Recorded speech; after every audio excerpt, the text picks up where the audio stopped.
Gestion de la transition, le divorce entre la CMAS et le M5RFP est acté. Après avoir œuvré ensemble et côte à côte pour le départ du président Ibeka, la coordination des mouvements, associations et sympathisants de l'imam Mahmoud Dicko, CMAS, et le mouvement du 5 juin Rassemblement des forces patriotiques, M5RFP, ne souffle plus dans l'en-ma-M trompette. Longtemps interdit d'accès à son siège, qui servait au M5 pour la tenue de ses rencontres et conclaves, le coordinateur de l'ACMA, Issa Kaoujim, est passé à la vitesse supérieure, au mépris des réserves de ses camarades de lutte du M5RFP sur la charte de transition, la formation du gouvernement ainsi que sur la désignation des autres organes de la transition. L'ACMA de l'imam Dicko a choisi d'afficher son soutien aux autorités de la transition dans la mise en œuvre de la charte adoptée par la Conférence des forces vives de la nation. C'était à la faveur d'une conférence de presse tenue au siège de l'ACMA et animée par Issa Kaoujim. Contrairement aux autres composantes du M5,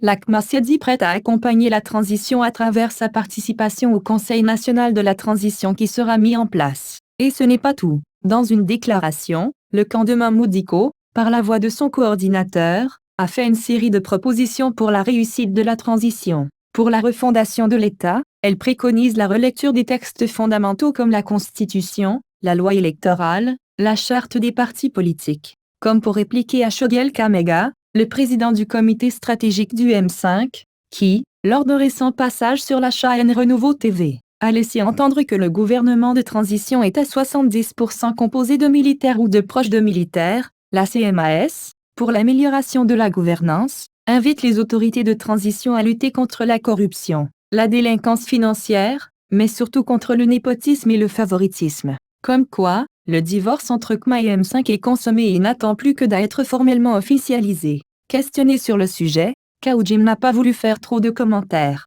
Il s'est contenté de dire que le mouvement M5 appartient à tous les Maliens avant de mentionner qu'on ne peut pas parler de divorce sans mariage. Il faut noter cependant qu'Issa Kaoujim a ainsi engagé l'ACMA aux antipodes du M5 et de ses idéaux en absence de certains poids lourds et sympathisants de l'imam Dicko, en l'occurrence l'imam Oumar Diarra et le chargé de communication de l'ACMA, Ahmad Ndunga Maïga. Questionné sur les raisons de ces absences, Kaoujim s'est suffi de la présence de membres du bureau politique national, du comité exécutif ainsi que des présidents des femmes et des jeunes de la CMAS. Et si l'imam Diarra continue de défendre les idéaux de Dicko, il doit savoir que Mahmoud Dicko n'est pas pour l'ACMA, mais pour le Mali, a laissé entendre M. Jim. Joint par nos soins, l'imam Diarra précise qu'il était en déplacement. J'attends le retour de l'imam pour échanger avec lui avant de me déterminer, a-t-il expliqué, sans nous préciser ce qu'il attend de Dicko. Cependant, pour qui connaît la faiblesse de celui qu'on a surnommé le guide face à son beau-fils, la cohabitation entre les deux personnalités emblématiques de la fronde contre le régime n'est plus possible.